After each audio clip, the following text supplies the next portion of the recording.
Welcome back to the Last Week This Week podcast, episode 28. We're back in studio this time. Yes, we are. I'm Ian Scott. And I'm Zack Huber. And this is the podcast where we discuss nerd topics from the past week and this week. And we got a bunch of stuff to go over with you guys. We do. We have a Secret Invasion review. Yeah. We have some Flash news. a lot of, Superman news. Superman casting. Dune trailer. Yeah. So I'm very excited about that. What else do we have? You got a Oppenheimer news. Oh yeah, Oppenheimer. And we got a hypothetical. We have a hypothetical. It ties into Marvel. But a short list this week, Yeah. Keep you here, not super long. They'll all be in time codes that you can jump to at your pleasure. Yeah.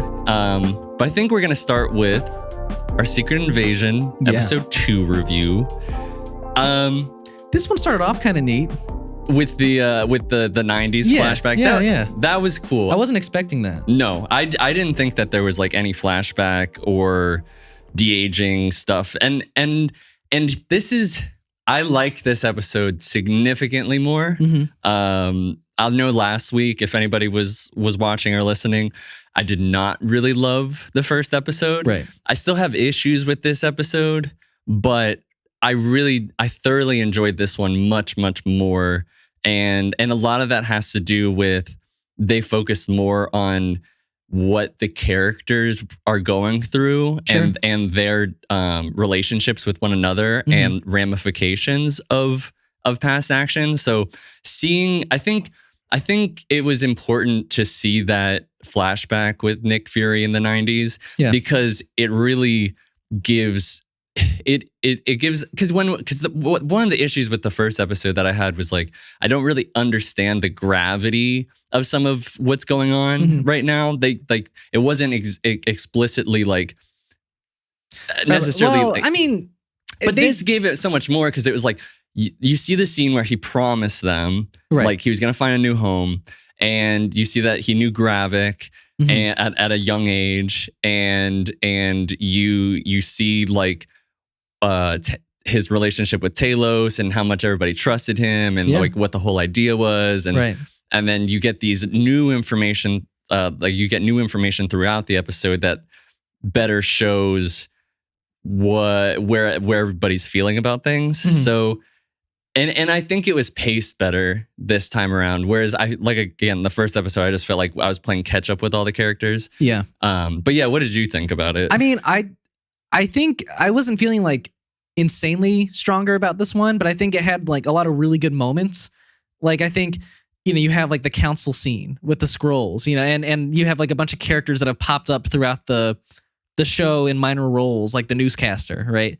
And so I was like, oh, this is kind of neat. I like this like secret council that's kind of like the government for the million plus scrolls that we learn about, which I thought was also a good scene. Yeah, I like that he didn't trust like Talos like fully and was like, you know what? I bet you're not telling me something. And yeah, he wasn't. I liked that. I liked that scene, but it started off in a really like there's more like him telling his backstory about his like grandmother or what? Not that it's not good and like it definitely like was talking about like being a person of color like back then and dealing with all these things and like it got to like the like tell me something I don't know sort of thing, but it felt more like a Samuel Jackism than it felt like a Nick Fury. But I think the two have blended in at this point. Like because when you look back at like the Avengers, the first Avengers movies where you see Nick Fury, I just feel like this Nick Fury is like almost a completely different character in some ways, which is my problem with the show. Is he's like there's just things about it like. And these are small like things like it's just strange to me seeing Nick Fury with like a fedora on and he's acting like kind of lighthearted and he's talking about like that chicken was so good and I was just like but it got to a really cool conversation. But the beginning parts of that I was like this is kind of I don't know if I love what's going on right here. He's got a different style. He's acting like a little more personable. I think that might have been it. That he in the earlier stages was just like, hey, you're the badass Nick Fury, and you're gonna play him like straight how we want it. Yes. And now I feel like he's given a lot of freedom to personalize his character, which I don't know if it's for better or worse, but it just feels, it doesn't feel like weird. Unnatural for me, because like I feel like you're just building the character more. Sure. But yeah, things are not what you totally expect from Nick Fury, I guess. Yeah. Yeah. Other things I really liked about this episode, again, everything with Ben Mendelsohn and his daughter. Well, they didn't really talk in this episode, but Ben Mendelsohn and then Gaia, they're great. I think Gravik is a great villain so far. Has really good presence and reasons for why he's doing things. You know what really bought me into like him as like the revolutionary leader of the Skrulls was that the woman who he let go from the council. Yeah. The fact that he let her just walk and live means like he really cares about all Skrulls. Like he's like, I'm not going to kill you unless you like give me a reason to, you know? Yeah. And so, you know, his fight is for his civilization. And I fuck with him more now. Yeah. And I appreciate that it's not like we're this war. Like he's pretty much being like, and Nick Fury says it too. Like, you think we could allow another like species to live on this planet? Like we've been fighting ourselves forever. And then Gravik's pretty much saying the same thing. Like they're inevitably going to do this thing, probably. Or at least, you know, that's a nihilistic way of thinking about things. Humans, but like it's very plausible. Sure. And so I was like, yeah, this is cool. Though the one thing is, like one of the Skrulls was like, well, what if the Avengers show up? It's like, you didn't think I thought of this? I was like, well, which I think is the genetic thing that they're fucking with, which I don't want to give spoilers to like what that is, because I know what that is. Okay, I don't know what that is. Oh, okay. So, but I also feel like it's talking about his plan in general. Because like I feel like his plan of installing Skrulls in high level positions and influencing world events and like, you know, bombings and catastrophes to happen is pretty Avenger proof in itself. Like the Avengers, unless a Skrull slips up, the Avengers won't hear about, you know, the Skrulls, and so, you know, it'll just be like world powers colliding, and they won't know what to do. I could see that. Also, like Nick's like, if we had an Avenger get like, if a Skrull took control and took the place of an Avenger, that would make things infinitely worse. And I was like, yeah, it would, yeah. Which that whole scene with Rhodey, that was one of my favorites too. That was so good, because like the slow turn, or maybe it was a quick turn of the conversation, like you realizing that, you know, Nick is there for one reason and Rhodey is there for another, is pretty, like, it's a pretty great realization, and it's also so sad considering, like, you know, I feel like all the Avengers owe Nick Fury in some way, and to me it felt super heartless of Rhodey to be like, no, I'm the one who volunteered to fire your ass, you know? Yeah, but so in a he's way, been gone for like 3 years. Sure, everyone's mad. Everyone's mad at him. Yeah. And I think Brody's reasons are justified. Sure. Yeah. I don't think, like, I didn't see it as heartless. He's not making his life easy right now. Sure. But do you think that Brody is a Skrull? I think it's very possible, because to me, I don't think he is. But like, I could be wrong, but it feels like he's defending Nick in public, like in these hearings, right? But then he's more of like defending America, because if he says that an American was there, then that could, like, if they say that Nick was there and like they give a more plausible reason to like start this war to begin with. Yeah. I think it's very plausible though, because I think it's plausible. Rhodey has always come off as like the nice guy, right? And so for him to take this heel turn and be like, nah, you know what? I'm putting my foot down, and this is enough. I feel like that could be like a trip of enough for me to be like, yeah, this might not be our Rhodey, but I would be okay with it not being a Skrull too. Yeah. What else? I really liked Olivia Colman's character now. Her torture scene was pretty brutal. Yeah. Just all right, cut off the finger. Yeah, just that was great. Okay. At first, I really didn't like her. Now I really like her. Interesting. If they keep doing more stuff like what they did with her character here. The one thing about that scene that bothered me was she puts this like spear or something, like the big hook or spear, like over the door, and and I was like, what was that? I don't know what that was for, because even like I thought like she had a plan for it, because that door opens, like it opens from the outside, like you open it up. Oh. Like it wasn't like one of those that you like push through. Maybe they cut it, like and cut something from the scene. I was like, I don't know. why did she do that? It just kept bothering me the whole time. I was like, why did she do that? I didn't even notice until now. That's funny. Yeah. But yeah, I mean the heat was pretty intense. I liked the effect. Yeah, that was cool.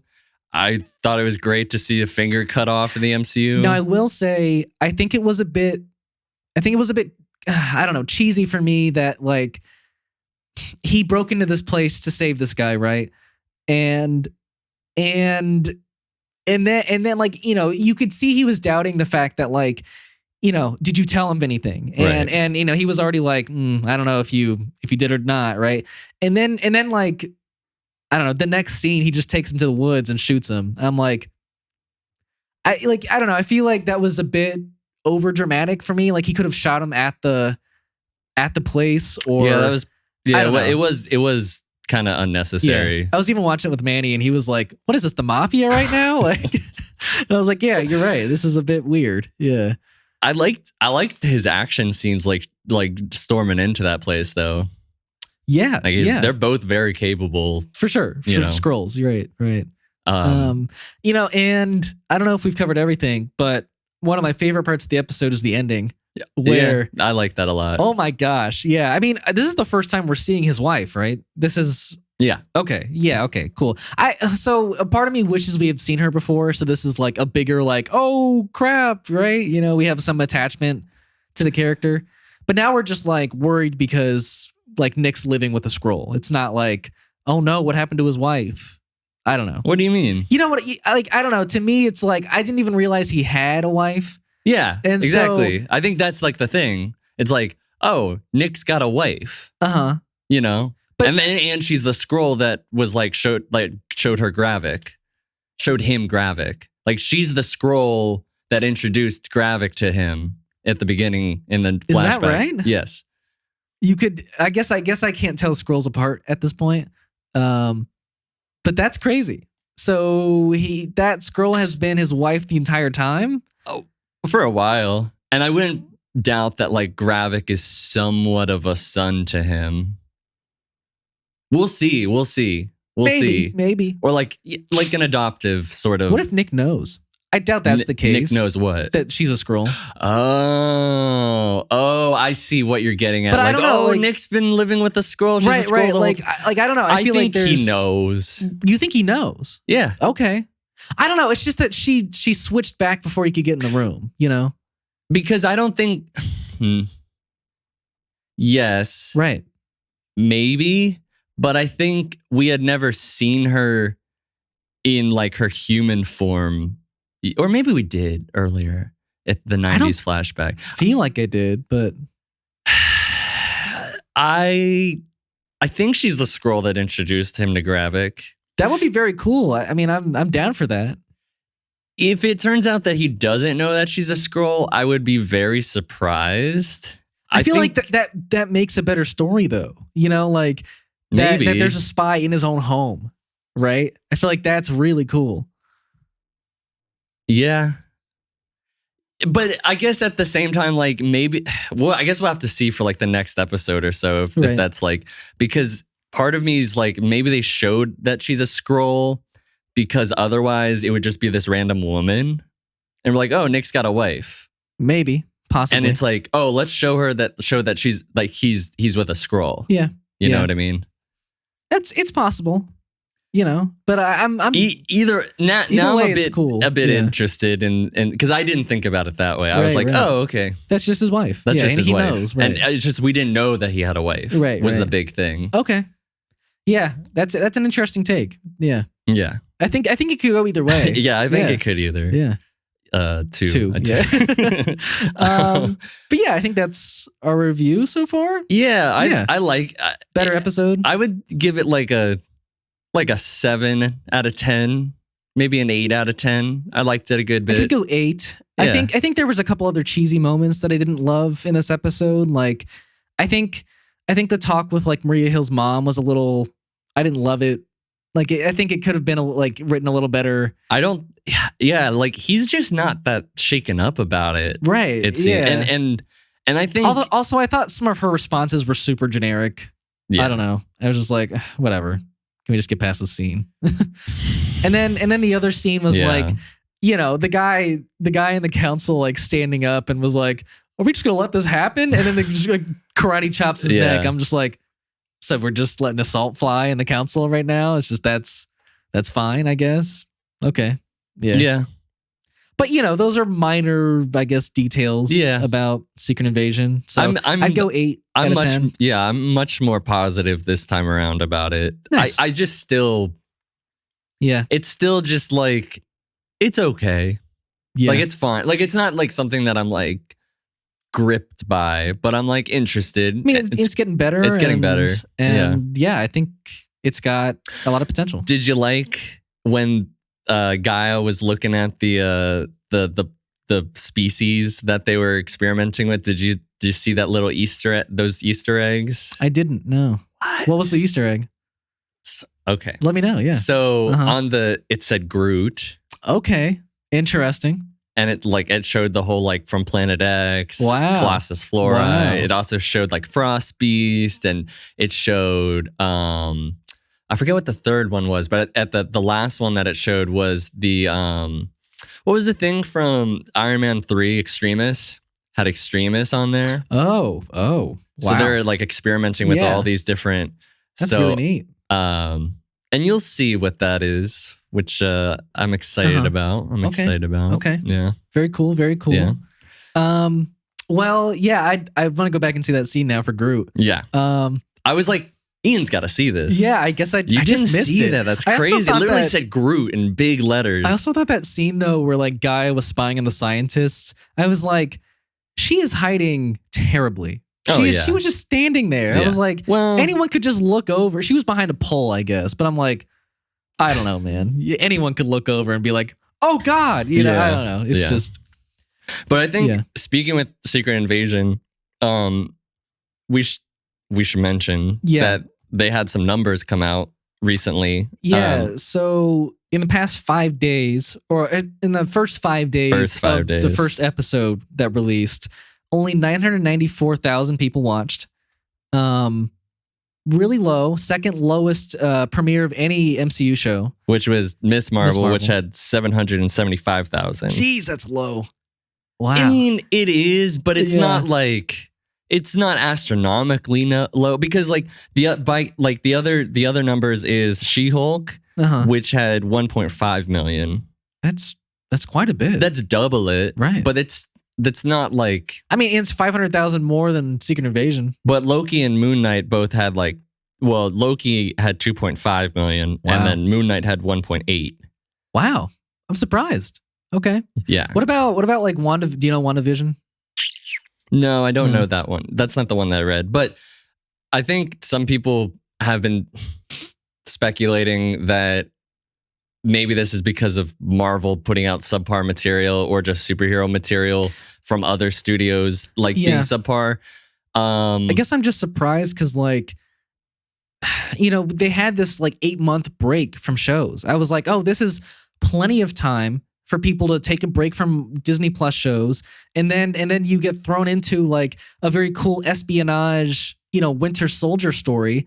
I feel like this was just like suited to be really popular, and it's not, which is a little worrisome. I think that when you look at Miss Marvel's numbers and you look at this one, I don't find it surprising because Miss Marvel is the newest comic book character. Like she came out in the 2010s. Right. And this is, even though it's Nick Fury, it's Samuel L. Jackson though. You know, you think he's like a huge name. Yeah. Yeah, sure, but it's not a superhero. It's not like It's not a somebody you superhero. go to the comics to see most of the time. I guess he has his own comics, but Yeah, exactly. So I guess for me, like, it's not. I don't think it's that concerning. I don't know if I don't think it has any. I don't think it has much to do with people just being bored of. Yeah. Assumingly bored of comic book material. No, I do think But- Loki season 2 is going to do better. Like, I think Well, yeah, because Just- Loki's an established character, right, and an established show already. Like, people have like there's a fan base already for the show, Right. You know, And I think maybe the counter argument would be like, well, Moon Knight wasn't exactly well known, but I still think Moon Knight sure, but has you had star has- power and a lot of comic book fans behind it. You know, Yeah. Which you could say the same thing about Nick Fury, but I just don't think, like, something about Secret Invasion, I just don't think gets the same amount of, also because it looks a lot more serious. sure, Like, I Yeah. think maybe that has something to do with it. And then you look at She-Hulk. She-Hulk's been around a long time. And also it was like definitely getting a bunch of press coverage, It either did. good or bad. right. People were going to tune in because Hulk was in it, and yeah. So I don't know. That's an interesting one. I mean, I've always been, not always, but like recently, I've been pushing back against like the idea that there is superhero fatigue. Just people are like more picky about the movies they want to watch today. Yeah. But yeah, I don't know. I think this was like one of the first ones where it really made me think like it could be real. With this show, The superhero fatigue. I don't think that superhero fatigue is necessarily real this Yeah. time. I think because we'll talk about it with The Flash coming up, but I think it's the same thing that like James Gunn was saying, that it's bad movie fatigue. And if they're still Sure. they're like Sure. boring movie fatigue, and if it's all under like the superhero genre, it's going to be more associated. But when you look at Guardians 3, Mhm. Spider-Man Across the Spider-Verse, Sure. Both I don't- insanely successful. I don't Right. I don't think that has, Yeah. I don't I feel you. So, I mean, like- that was my argument too, that it was just people have less patience for bad movies these days. Yeah. And which I guess we can, go right into The Flash with this. well, Or we no? should probably pause it and then Oh, sure. Yeah. So we're just going to take a small break, and then we will be right back. All right. We are back from our break. And I think we're going to transition from Secret Invasion bad numbers to The Flash bad numbers. Yeah. So I really didn't think that Flash gonna was do going this to bad. be this bad. Right. I mean, it's funny. I was looking to see showings because my friend Manny hasn't seen it yet, and we were gonna go and check it out. And it like there was no IMAX, no Dolby anymore. And like I think the Regal near me, it was like 5:30, and the only showing for the rest of the night was a 6:20. And I was like, That's rough. that's really bad. I didn't know like theaters were basically just like throwing it away at this point. Mhm. And so context, it is like the second lowest second weekend drop for a superhero movie since Morbius, which is saying something. Yeah. It's like 75%, 72% drop. 73.8% drop. Okay. No. Sorry. 73% drop. Yeah. Which Morbius was 73.8. Yeah. So yeah, really bad. I think it only made like 15 million domestically around that on its second weekend.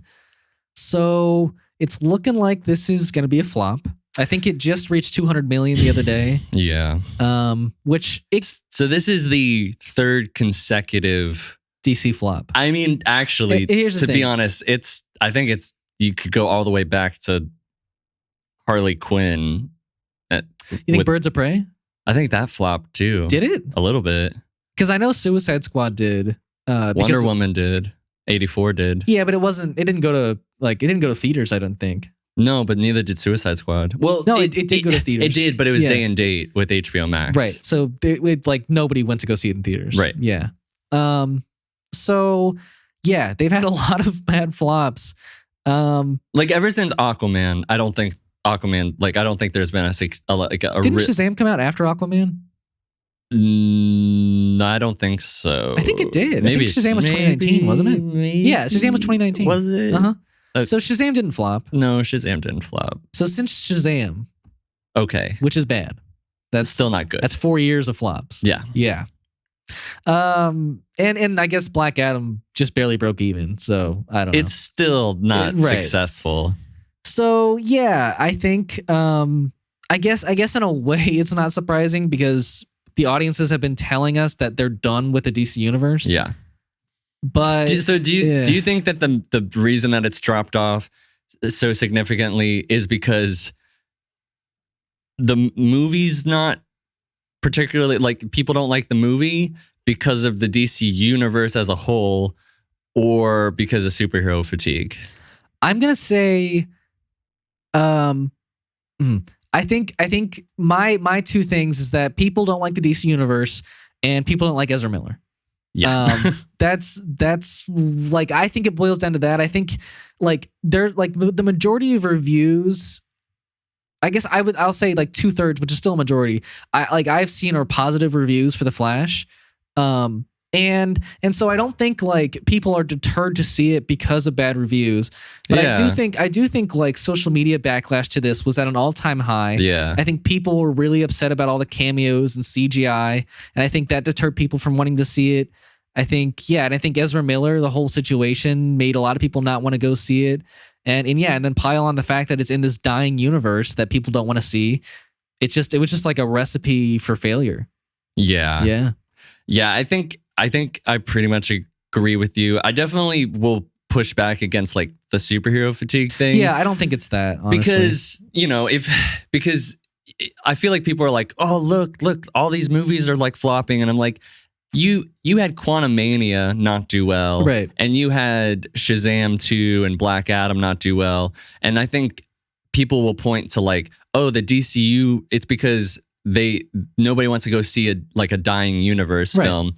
But I think that's not true, because when you look at Black Adam, like, and the movies before it, and you look at the movies before it, they were still under the impression there was no announcement that, oh, there's not going to be a future afterwards. But there was no like we're going to have a reset, and still people didn't really care enough to like it. They still haven't been that successful since then. Right. So I don't think it like the dying DCU thing has anything to do with it personally, but I think it's because the movies are like, as much as like I think that The Flash is actually really good. I am surprised that a lot of people don't like it, and I'd really love to have a conversation with more people about like the ones that don't like it, and what their reasons are. Because if it's because of the Ezra Miller thing, like, I get it, but I don't think that, or if it's the CGI, but like I think most people just want a good story. Yeah. And after thinking about it with The Flash, like, yeah, at the end of the day, like, was there actually a ton of character development with Barry? Debatable. I think there was, but like, yeah. I mean, here's the thing: the last scene kind of, makes you think he didn't really get a ton. But I guess, like, because when you go through it, it's like all this stuff happened, but at the end of the day, like, did anything really happen? You know, like he did learn things in a way, but he learned not to mess with time. Sure, he learned. But is that really a lesson or like a character development? He kind of grew up. And like, I thought the story was good, but I can definitely see it from a person's opinion that like, it's, it was just a bunch of multiverse nonsense. I think he learned to accept what his reality is. That things need to be this way for him to be the right person, because obviously when things, didn't go that way, he became Dark Flash and he became a horrible person. Sure. Yeah. So, but I just think like, if you have a good movie where it has good characters, I should have said spoilers there. That was a huge spoiler. Sorry. Yeah. I'm so sorry. But good character dynamics, good character relationships, when you have like Spider-Man Across the Spider-Verse, Mhm. when you have Guardians of the Galaxy Volume 3, people will go see it Right. and like it and enjoy it. And I think the same thing we're going to say about The Boys when season 4 comes out. Yeah. And Invincible. And it's just like they have to be good stories and not rely on CGI bullshit and just caring about your universe, which was just what not multiverse, what Quantum Mania was, which was like there was no story really. Yeah. It was just things how do are we happening talk to your about Kang characters. and how do we talk about the multiverse, but not really. And Yeah, it was almost like the main characters were on like a theme park ride and were just like going through the quantum verse. Yeah, it really was. Yeah. So, but I think this means no Flash with an Ezra. I don't even think there needs to be a question if Ezra is going to be. He's not going to return. There's probably not going to be a Flash sequel. Yeah. You know, right? I don't know. And Andy Muschietti's just going to go straight to Batman. And this clearly we need a new DC universe. So clearly, yeah. So I think that's a great transition into Superman Legacy. Sure. Our new DC universe starting off point. We got a new Superman. Yeah. We got a new Lois Lane. And I don't know if you're listening to the podcast, you know this guy was my favorite choice for Superman. Yeah. I still don't know how to say his name. I'm gonna guess it's David Cornsweet. Corn Sweat. Yeah, Corn Sweat just sounds bad, right? Corn Sweat, yeah. It's Corn Sweat, yeah. I don't know. But yeah, so he's our new Superman. I think he's a perfect choice. Yeah, they both. He look. I mean, I don't think Henry Cavill is like the face of Superman, but he's the closest to like I think what a Superman looks like. Totally agree. I mean, like you could say Christopher Reeves was really good, but I guess really good, yeah. But I see it a lot with Henry Cavill, and like they both look very similar. He just looks like a younger Henry Cavill in a lot of ways. Yeah, totally. You know, which is like we have Mom. I want Henry Cavill. We have Henry Cavill Superman at home, and it's. But I don't think of him that way. I think he's gonna be great. Yeah. I haven't. The only movie I've seen him in, because I didn't know he was in Pearl, which I haven't seen him in anything. So. Yeah. Okay. So, but I saw him in Pearl, which I didn't know that was him, and it was a very smallish role in that, but he was good and charming, and his character was kind of creepy-ish in a way, which like it was what the character called for, but he played it really well, and he was very like handsome. Neat. And like I could see it, like I can see it working. And, right. But Lois Lane, which I think is the kind of the bigger news, is that it's Rachel Brosnahan. Brosnahan? Is it? I think it's just Brosnahan. Brosnahan? Okay. Yeah. And so she plays the marvelous Mrs. Maisel, which I've seen some of, but she's really good in. Okay. I haven't seen it either. Like she's got an Emmy, she's got like SAG Awards, like she's really good. Okay. And I think she's gonna be a great Lois Lane. Everything that like I've heard from people talk about her is like she's gonna be great. She wasn't my first choice. Okay. Yeah. I wanted Emma Mackey, but I think Rachel's like when you see the two pictures of them side by side, I think I'm so curious to see like their chemistry with one another. Yeah, I don't know if you saw, but basically it was reported like the day before those two were announced that like they were pairing up for like chemistry tests. Yeah. And David Cornsweet and Emma Mackey were paired together, and I'm just bummed it didn't get to happen. I'm sure they did it with like they did it with all of them, and they just felt better with Rachel. Sometimes they really do only do like certain pairings, you know, and and so you know like I don't know who partnered with Nicholas Hoult. There was a third Lois Lane. I can't remember her name. But yeah, regardless, Nicholas Hoult has now lost out on Batman and Superman. Yeah, he could be Lex. Yeah, I'm also hearing that Bill Skarsgård and Alexander Skarsgård are like up for the role as well. Yeah. So I don't know. What do you think about like those two up for Lex? Like, would you rather have Nicholas Hoult or it depends on the Lex Luthor character that they are going for. I mean, Alexander is significantly older than I think Bill and Nicholas Hoult. Nick. I think Nicholas Hoult's in his early 30s. I don't know if that's. I think Alex is like he might I think he's like late 30s, early 40s at this Wow, point. I okay. think. I think the two Skarsgård brothers, like both choices would be great. I think Bill I like think meets the age for me like better. Like I Yeah. want him to be around the same age as David Cornsweet. Yeah, exactly. And I really like Bill. Mhm. He was Yeah, he's good in John Wick. he was good in John Wick. The only thing about Bill is he's good creepy, and he can do a villain for sure. Like he was in Barbarian. He was really good.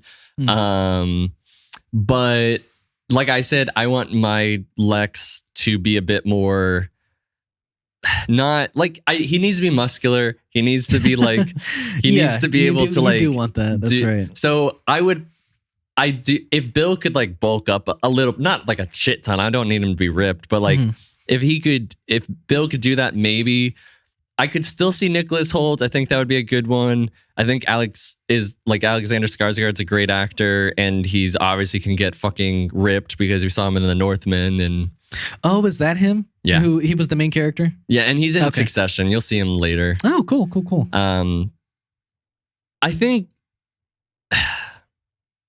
I think the one like right off the bat with like the personality, I would want Alexander Skarsgård the most. Right. But I think Bill could be really cool. I think Bill could get ripped for it. I think any actor could get ripped. Yeah. And I think Bill he does would have play like very one of those creepy. like really like creepy.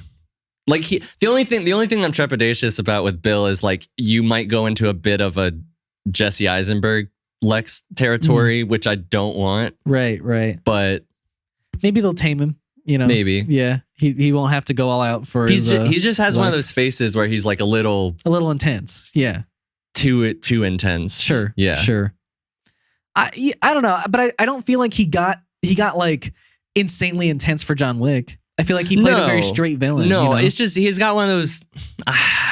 He's just more not like businessman, like I don't know, like ambitious. Well, I don't know. And I'm just I don't know. That's my thing. I don't know. Okay. I don't know. Well, I'm excited for both. Yeah, Superman and Lois Lane. Yeah. I think they're great choices. I agree. So, but yeah, I think we want to move on to our hypothetical now. There's a series of books that Marvel's putting out. They're called What If books, and let's see. Did you look at the title? Because I read the titles. They seem pretty cool. They're neat. Basically, they have What If Loki was worthy? So Loki and Valkyrie story. Yeah, and then they have a What If Wanda and Peter were siblings? Which is pretty cool. Which is neat. I don't know how you get to that point in the universe where they're siblings, but I mean, I don't know. To me, it's that's like the what if. Okay, so I guess you're thinking like there's a whole story. Sure. Yeah. I guess in my mind, I'm thinking like, well, what if Wanda's mom and like Peter's dad got together? I don't know. Like that's like the only way I can think of like logically. Or they're both orphans together. Okay, sure. I don't know. Sure, that's fine. We'll have to read the book. Yeah, sure. And then the last one was what if Mark Spector was a host of Venom? Yeah, which is pretty neat. But yeah, so based on that, inspired by that, we wanted to basically a double hypothetical. What if you got to write a what if? And in the MCU, of course. I don't have any like serious ones. Admittedly. So.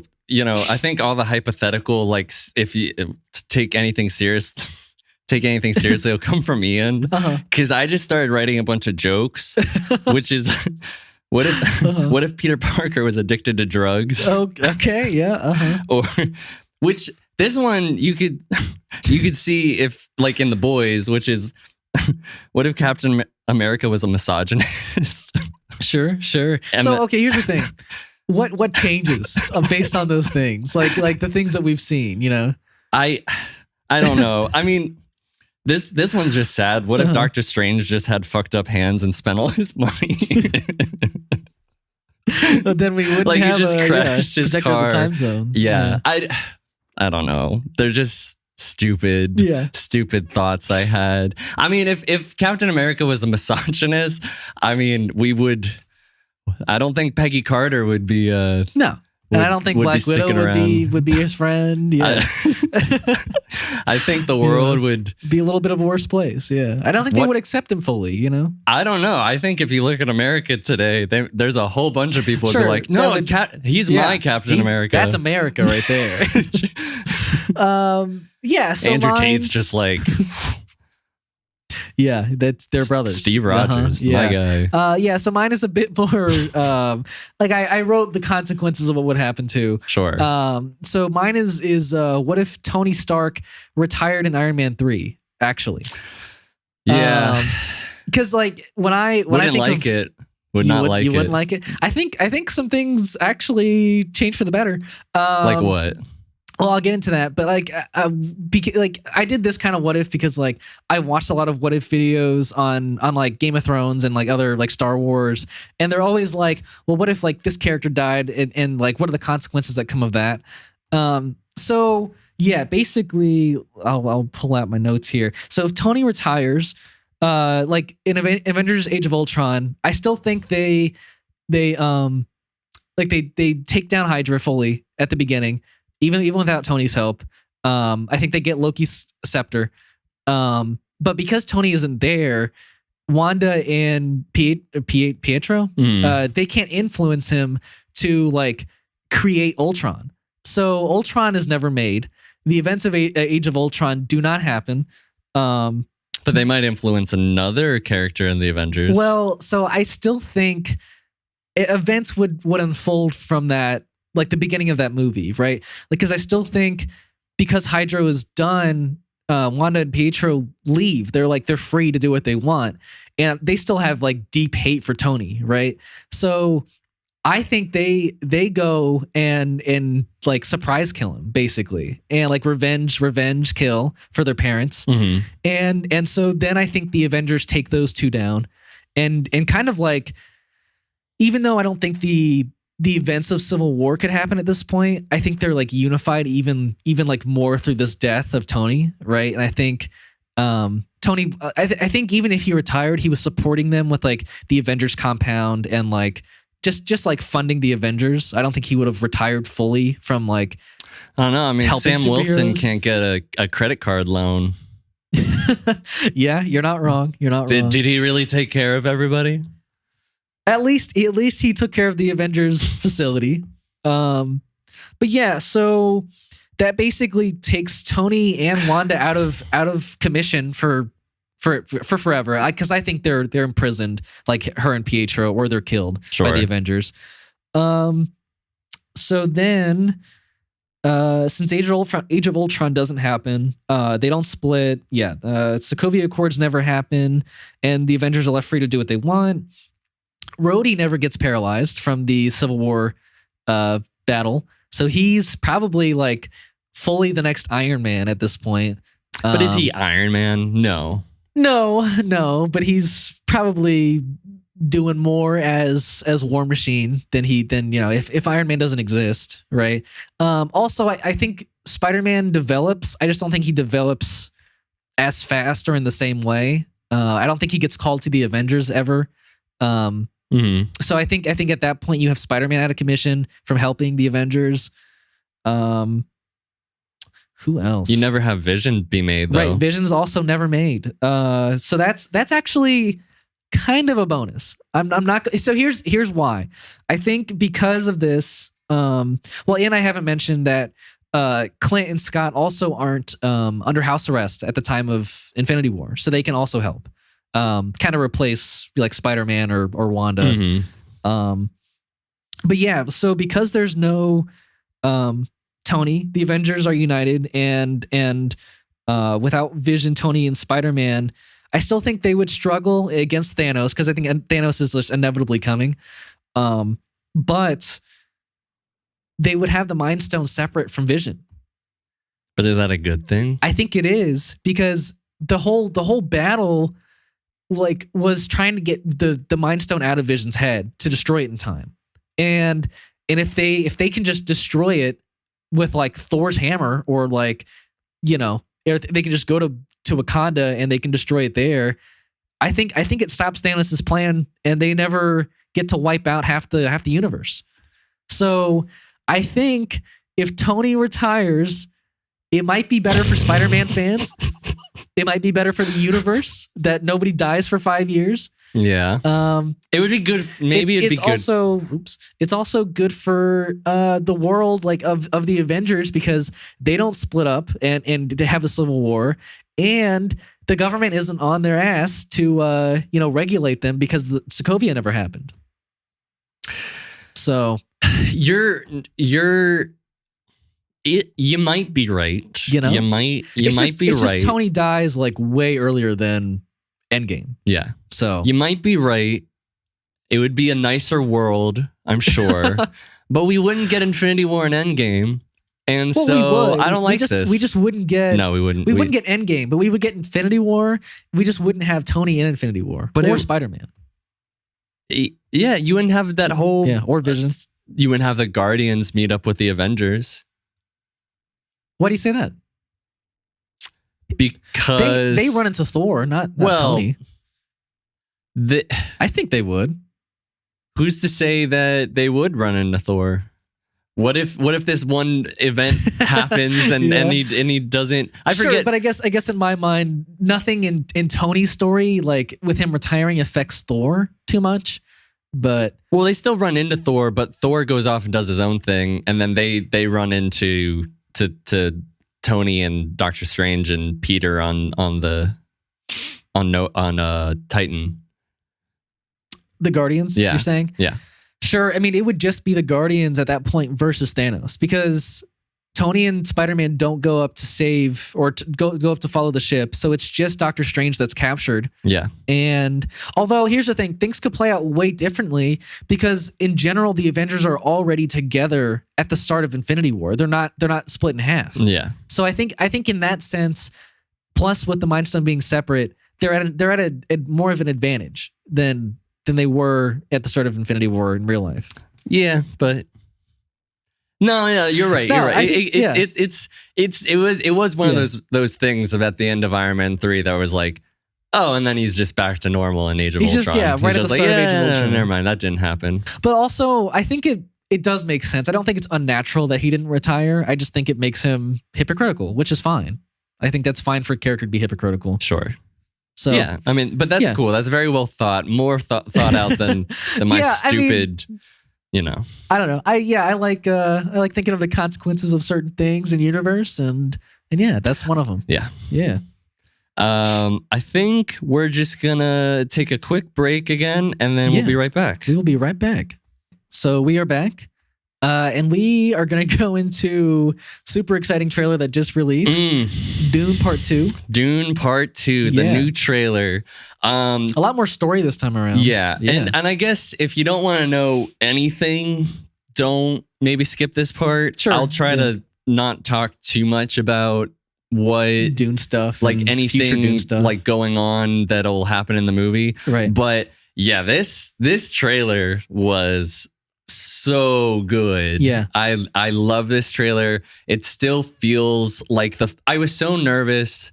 I think I said this about the last trailer too. I was so nervous that it wasn't going to feel like the first movie. Like there was going to be a bit of a hiccup because it's taking place like they're shooting it a year or two after the first one. Right. But it still feels entirely the same. Yeah. And I'm just so pumped to see all these scenes play out.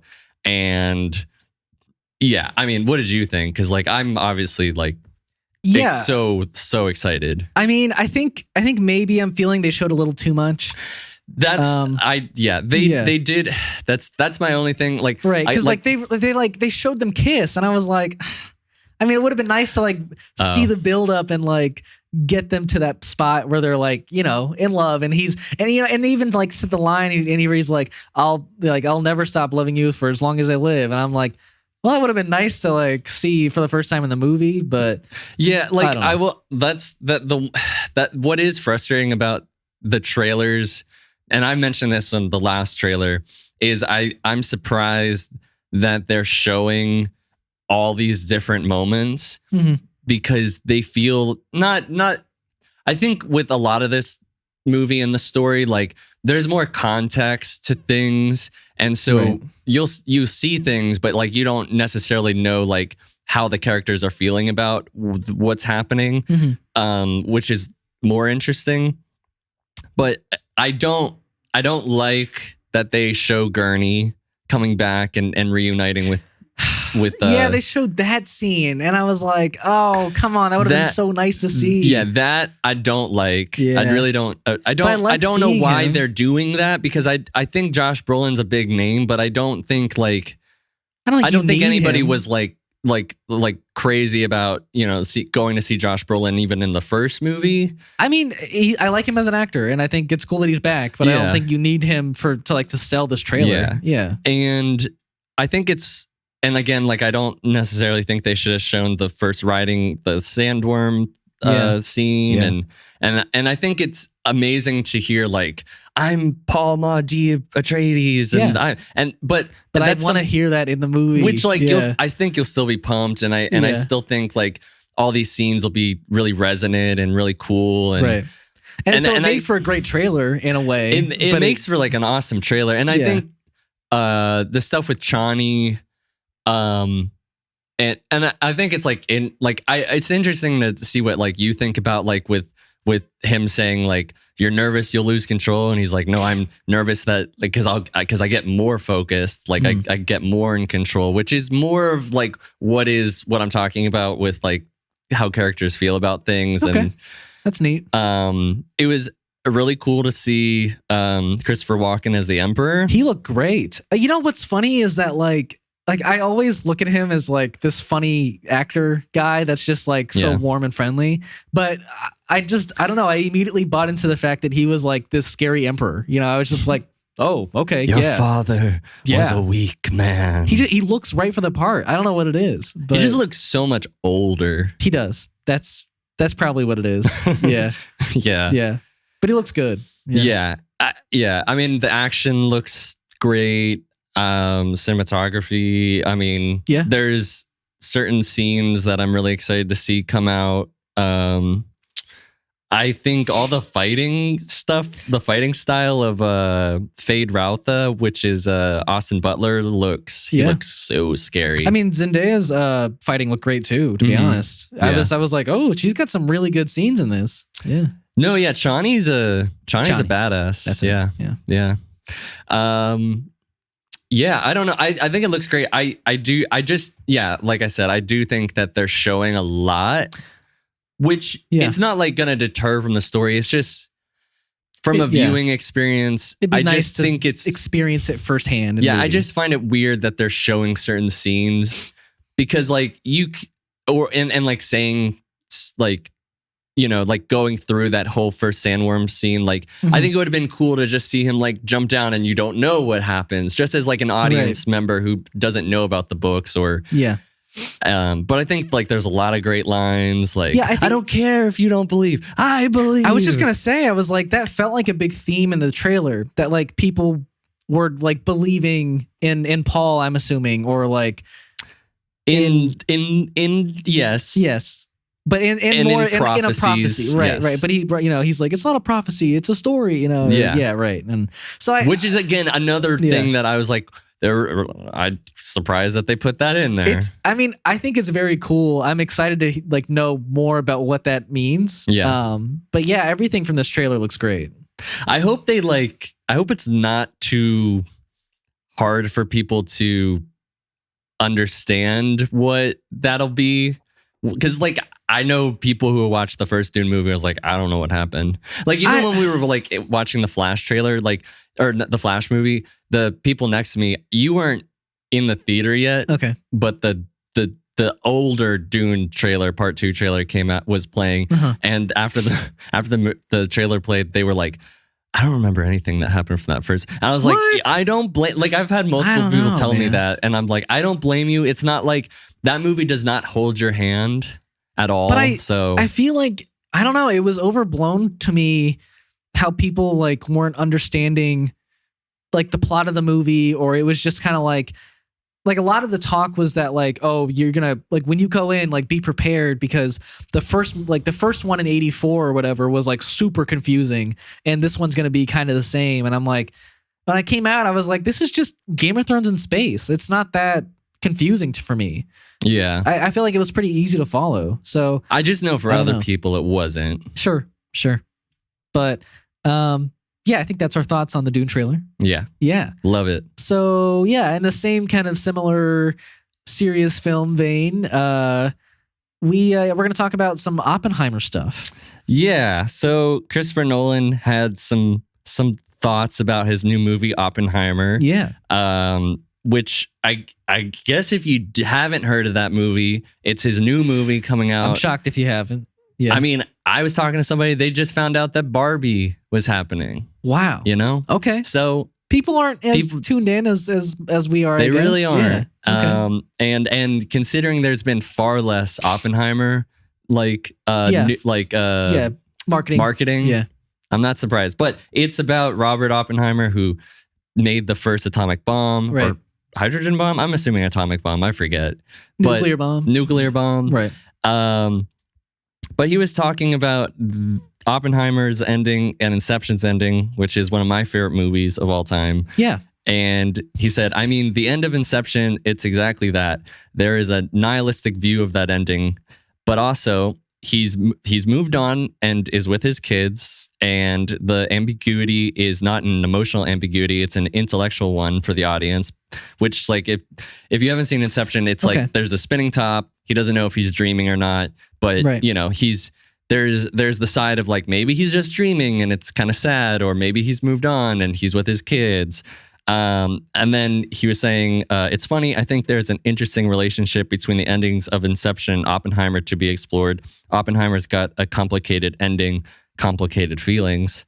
Yeah, because I was thinking like it can't be as ambiguous as Inception was. Like there's just like I don't think the movie concept itself I think emotionally sure. Like it'll be an emotional ambiguity, because it's like, well, we saved you know the world by ending World War II, but like what did we really do here, you know? Yeah. It's interesting because I started watching the X-Files literally like a night or so ago. Oh, nice. And I like just was watching so many of them, and I got up to this episode where and I think the X-Files was like in the 90s or late 90s. Yeah. And it was this episode where a guy, very like Mark Zuckerberg-y, created this company, and he's created this operating system, and the operating system has artificial intelligence and started to like kind of kill people by itself. Okay. And the guy like knew, like he didn't kill anybody, but he's like, no, I did it, because he was saying like Robert Oppenheimer, when he made the bomb, like he felt he had all this like he was so remorseful or regretted what he did because of all the lives lost, and also like that he's now given this thing to corrupted governments. Right. And so he was like, I don't want my thing to like get in the hands of the government, because they'll take it away and they'll do whatever they want with it. And I think that's probably a bit where this will go. Yeah, for sure. He's like, I did stop the war. I was successful in my mission, but yeah, what did it really cost? But now we you know, it's, you know, like with people saying like they walked out of that movie and were, you know, calling it kind of like a horror movie and feeling really intense things afterwards. Like it makes sense, because like when I was a kid, one of my like biggest fears was being blown up by a nuke, you know, or like always was being. It really? Yeah. I mean, like you live 45 minutes outside of DC. Sure. Yeah. I mean, if DC gets hit by a nuke, we're probably done. Right. Yeah. And so like that was always like a fear of mine. Just the idea, like when somebody explains to you what a nuclear bomb is, and the fact that like the US and other nations like China and Russia have stockpiles of it, and you hear about the Cold War, and like our parents lived through the Cold War, which like I think is probably more traumatic than like But like you can like as somebody with like a shit ton of anxiety, like I can come up with like thoughts in my head about nuclear bombs and be freaked out for like a lot as a kid. So Sure. like the fact that this is a thing that was made and like you can see the story of it and the impact, like Yeah. I can see, coming out of this movie being like, Oh God, yeah. I don't know did I Feeling- send you that thing? It was like it's a cigarette and black coffee. We're gonna watch Oppenheimer, then we're gonna get brunch. Yeah. Gonna see Barbie, and then we're gonna go clubbing. Yeah. And that's what we're gonna do. All in one day. Yes. Yeah. Yeah, I think that's how I want to go. I can't remember if I had said originally if I wanted to do Barbie then Oppenheimer or It has to Oppenheimer be then Barbie. Oppenheimer than Barbie. Everyone's like, I can't believe these people who want to go Barbie then Oppenheimer. I think you literally said Oppenheimer than Barbie because it has to be like you have to end on a light note. I think that's it. I think you need the dessert after like the serious. Yeah, like dinner. we'll have brunch. We'll be able to digest the intellectual movie, and then we'll go party. Sounds like a plan. Come on, Bobby, let's go party. Oh wow, nice. Yeah, but yeah, I don't know. I'm so excited to see this because he's my favorite director. Nolan. I saw today that he's working with I can't remember the cinematographer's name, but it's like the fourth time he's worked with him on a movie. He did Interstellar, Tenet, and Dunkirk. It wasn't Christopher Nolan cinematographer. It wasn't Roger Deakins, right? I don't know. I don't remember the name. I don't know. You can look it up. I don't know who did he was just. I think the cinematographer was interviewed and he was saying just like he enjoys working with him so much because it's like Christopher Nolan goes back to like the visceral, like traditional, like filmmaking style that's almost no one does these days. Yeah. And yeah, so I think based off that alone, I'm just like, yeah, cinematographer's talking Nolan up, and he did Interstellar, which is one of my favorite movies. So, yeah, Interstellar is a good movie. It's great. It's a great movie, but it's a good-ish Christopher Nolan movie, in my opinion. Like, it's a good science fiction movie. It's just I think he's still trying to get that's his first like kind of foray into trying to get like the emotion, like because I just think Interstellar like emotionally, except when he sees his daughter at the end, just kind of is a little flat. Wow, I totally disagree. That's interesting. I just don't. It's a fine science fiction movie. It's to just me because like I know you're gonna really disagree with this, but like. I just remember like Carl, he walked out of Interstellar and was like, this is one of the best movies I've ever seen. I'm like, that's amazing. It's just not, as a Christopher Nolan fan, I was just like, it's good. I think it's Inception, like middle of the road. I think Inception is a really good movie, but I think Interstellar beats it for me. Like genuinely, I would rather see Interstellar over Inception. So, yeah. And I know Inception is probably your favorite Nolan movie. So, yeah, probably. But yeah, that's our Nolan Oppenheimer thoughts. Yeah. So yeah, I think that's all we wanted to talk about this week. Yeah, we're just gonna go into our what we watched section of this week. Did you have anything you watched? I watched a lot. Like I said, I was watching X-Files. I'm on the opposite end of you, I guess, this week. Oh, okay. Yeah. I watched X-Files. That's been great, even though it's kind of the same thing every episode. But that's always a fun kind of like episodic show to watch. Yeah. I really like it. I watched.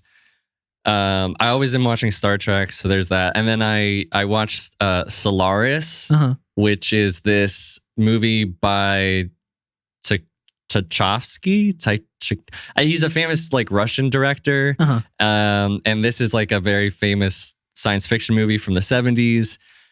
It's admittedly, I guess, not my cup of tea. It was good, and I like some of the science fiction concepts, but it is a slow movie, and it is.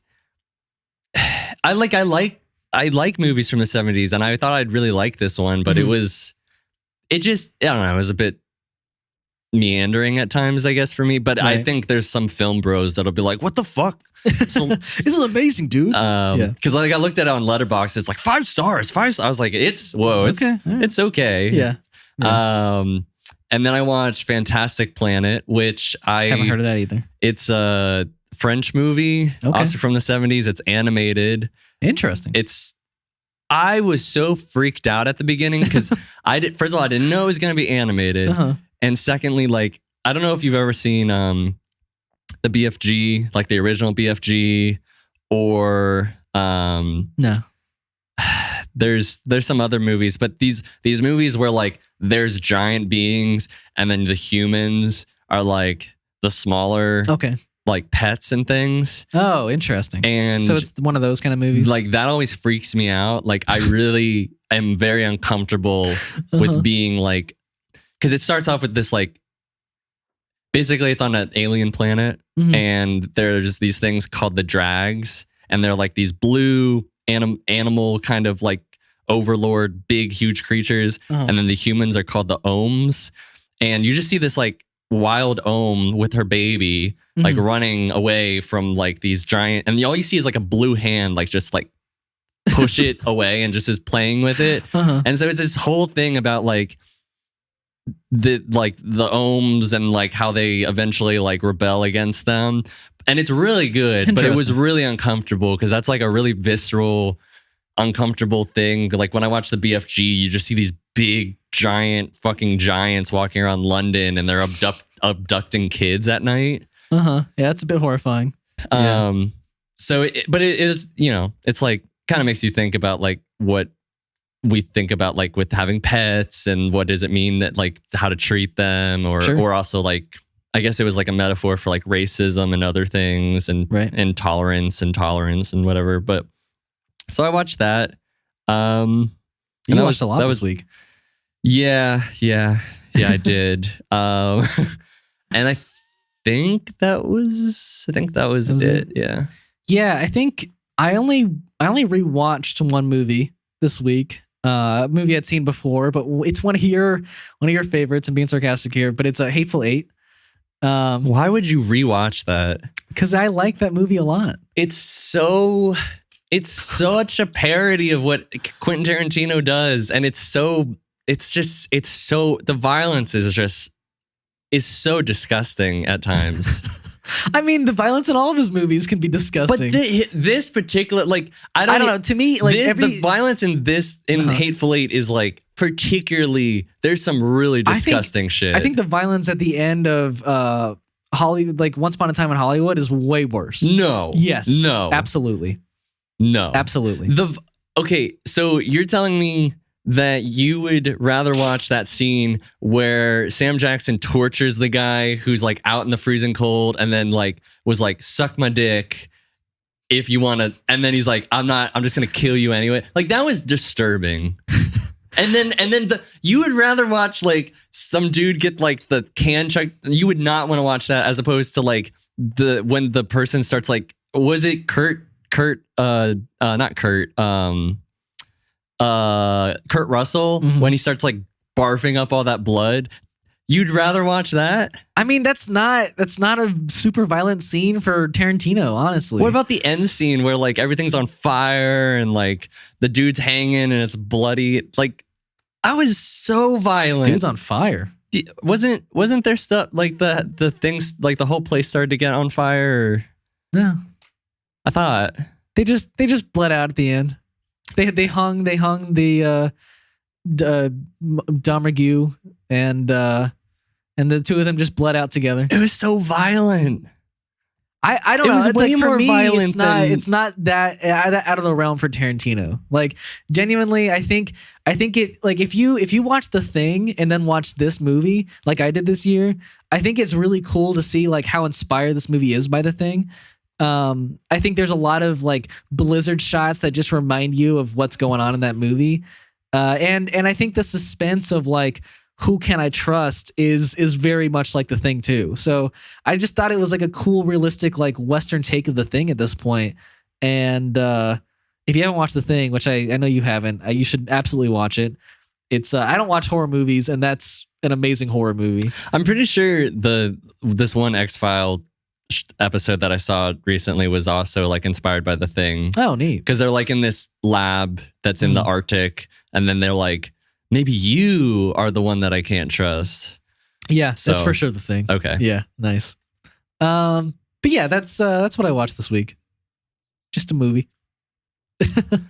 Okay.